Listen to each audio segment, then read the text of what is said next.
Yo, what up guys, Gio here, and today we're going to be reviewing Velocicoaster, or not really reviewing, but talking about and discussing Velocicoaster because I went on it and I have proof.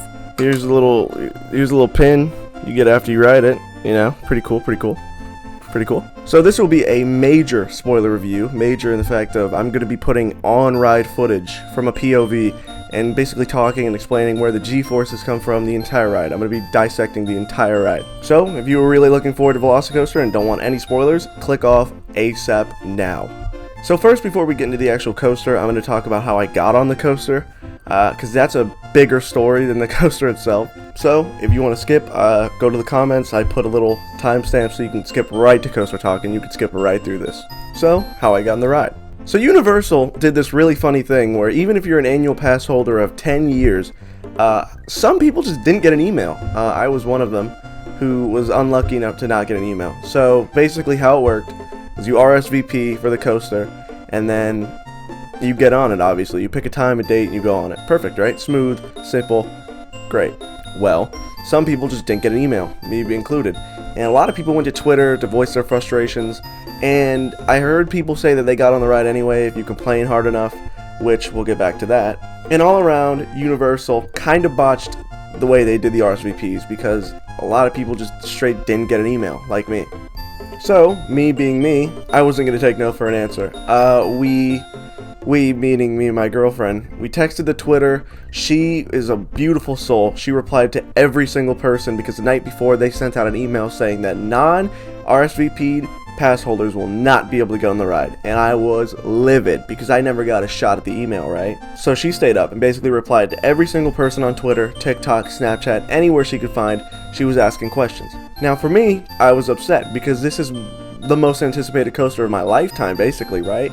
So we get to the park and we're still hoping maybe they'll let us on, maybe they will. Spoiler alert, they didn't. The Universal staff were actually kind of mean in telling us, but of course we asked like a bunch of times to see if it would work, right? We went upstairs, downstairs, we tried everything. So that was it. Couldn't get on Velocicoaster, so we sucked it up. We got time for Hagrid's, we went on Spider-Man, but she made one last text to the Twitter of Universal. So we get on Spider-Man, no reply. But while we were on the ride, she texted us and gave us 2 reservations for Velocicoaster at 1 p.m. We got off of Spider-Man at 12:53 p.m. This is a map of IOA, and you can see that Spider-Man is just miles away from Jurassic Park. And we ran so fast that we almost missed out on Rick Flicks, the legend himself. I ran into him and I immediately went, "Oh my god, you're Rick Flicks!" And he was like, yeah, and he gave me a little high five and it was awesome. But that led us to almost be late by a minute.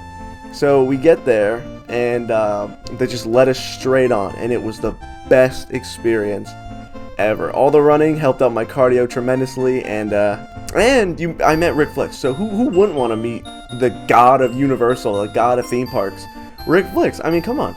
He's like the Universal granddaddy of them all. So the ride. I'm going to be playing a POV right now and kind of just describing what I felt.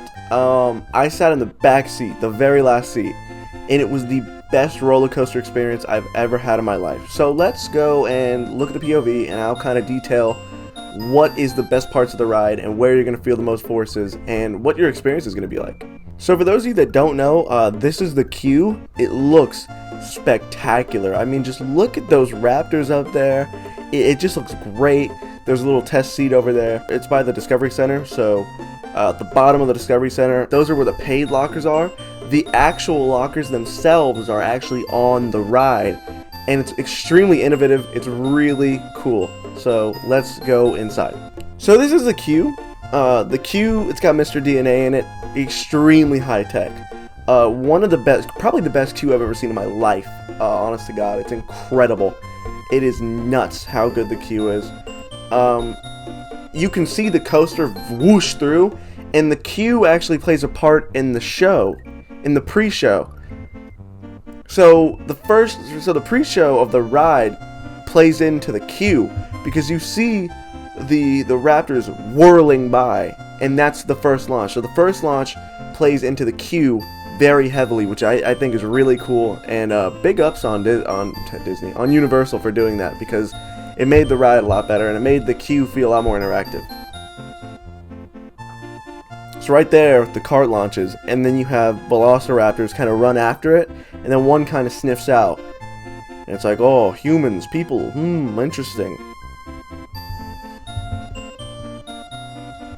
So a little bit of screen usage there, but it's not overwhelming and it's not terrible, honestly. We get a lot of Easter eggs to the first Jurassic Park movies here.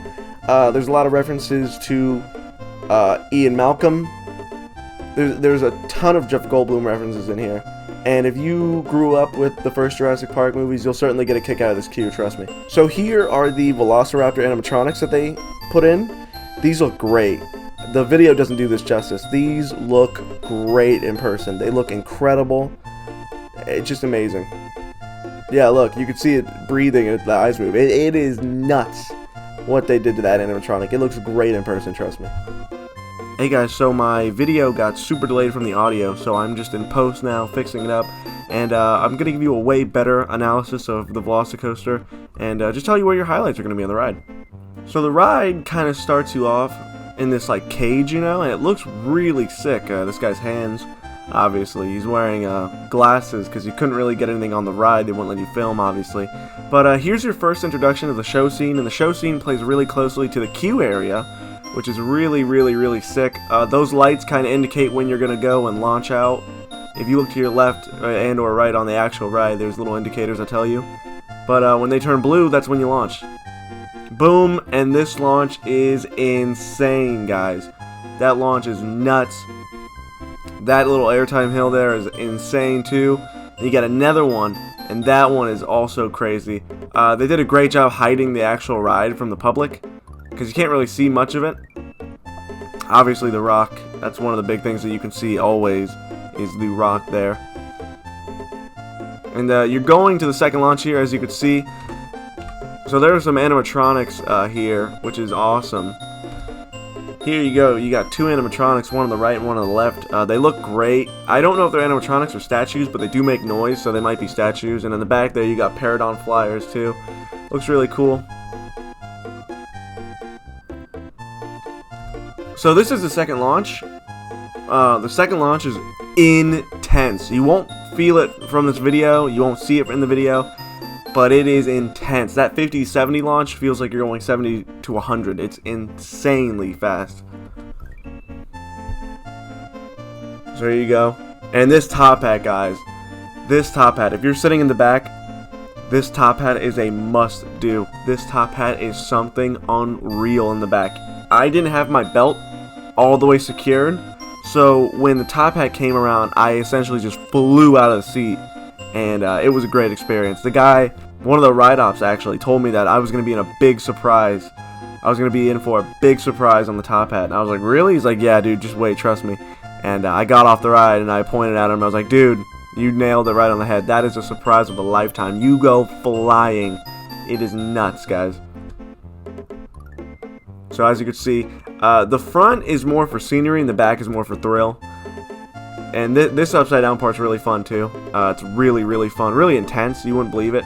And this thing just hauls through the track. You can't get a really good feeling of it through the video, but it just moves through this track. It eats it like it's lunch. And here comes this Heartline roll. Funny thing about this Heartline roll is that you don't feel it in the video, but you hang upside down for so much longer, especially if you're in the back rows. You hang upside down for literally like maybe a couple seconds. It's incredible. See, like, even there you can kind of see how long you hang in the air for. And that's basically the end of the ride. Claire says something about, oh, Owen, you need to go check out River Adventure next door, which kind of leads me to believe that they might switch River Adventure to Jurassic World. I know they had a choice and they chose Velocicoaster, great choice. But I know that that can't just be like, maybe like River Adventure is going to get a refurb, hopefully. Something might come from that. But all in all, Velocicoaster is a great ride. Let's go back and let's actually analyze more of it. This launch right here, this first 0 to 50 launch is great. It's almost like Hagrid's. If you've ever ridden Hagrid's, after the drop, and where you have to press the button for the dragon fire. It's almost like that launch, which in and of itself is crazy. It's got a couple of airtime. There's airtime right there. Going through the rocks. There's another airtime when you go through the rock again. Yeah, look, here it comes. So this is the next airtime moment right here. You wouldn't expect it, but that's a little bit of an airtime. Then the launch, and this launch is just brutal. Let's look at it in full speed. You can kind of guess it, and then the top hat. I'm wondering kind of how rollbacks will work on the top hat, because I don't know how they'd work. But Universal definitely sped up the ride, or they strategically put guests in the right seats, because this ride hauls, dude. And look at this view. You get a great view of Hulk and Doctor Doom and every single land. You get a great view. Apparently at night it's another experience entirely. I guess we'll find that out when it's in normal operations. But this little heartline roll is incredible, guys. I mean, it's just nasty. And you get so close to the water. The camera really doesn't do it justice, but you get so close to the water. Like, close to the point where it's like, oh my god, I can touch it, but obviously you can't touch it, you know? And yeah, so that's basically the entire analysis of Velocicoaster. So yeah, guys, if you liked, if you want to sub, and if you dislike. Comment what you think of the video, comment what you want to see me do more of, and remember, don't be anime nerds. I'll see you guys later. Peace out, be safe. Keep hiding. We brought you up to your fame. Now we can burn it all down.